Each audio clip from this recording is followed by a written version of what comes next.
Nandur Madhmaheshwar अभयारण्यासाठी eco tourism संवर्धन विकास आराखडा.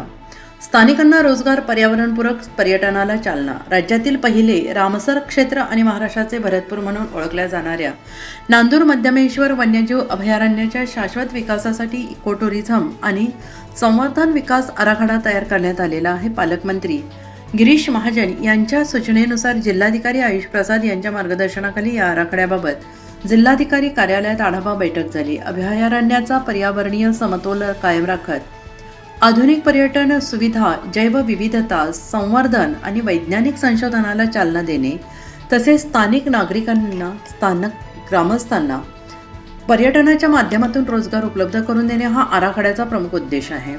आराखड्यात जलपर्णी आणि आक्रमक वनस्पतींचे निर्मूलन, पक्ष्यांसाठी कृत्रिम घरटी, बेटे, जलगुणवत्ता नियंत्रण यंत्रणा तसेच यांचा समावेश आहे. पर्यटकांसाठी निसर्ग परिचय केंद्र, निवास व्यवस्था, वॉच गॅलरी, फ्लोटिंग ट्रेल, पक्षी निरीक्षण केंद्र, वाहने, चार्जिंग स्टेशन यांची सुविधा प्रस्तावित आहे. पॅडल आणि कायाक बोटिंगसारख्या पर्यावरणपूरक उपक्रमांना सुद्धा प्रोत्साहन दिलं जाणार आहे. अभयारण्यालगतच्या 12 गावातील युवकांना निसर्ग पक्षी मार्गदर्शक होमस्टे आणि इको कॅफे संचलनाचे प्रशिक्षण देण्यात येणार असून पर्यटन उत्पन्नातील 30% निधी स्थानिक विकासासाठी वापरण्याचे नियोजन आहे.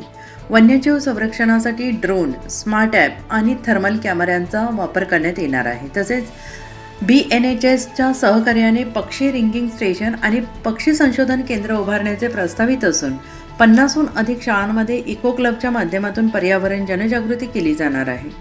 गोदावरी, कादवा नद्यांच्या संगमावर सुमारे 1198 हेक्टर क्षेत्रात असलेल्या अभयारण्यात 300हून अधिक पक्षी प्रजाती, 536 वनस्पती, 24हून अधिक गोड्या पाण्यातील माशांच्या प्रजाती आढळतात. पर्यावरण संवर्धन, शाश्वत पर्यटन आणि स्थानिकांच्या आर्थिक उन्नतीचा समन्वय साधणारा हा आराखडा अभयारण्याच्या विकासाला नवी दिशा देणारा ठरणार आहे.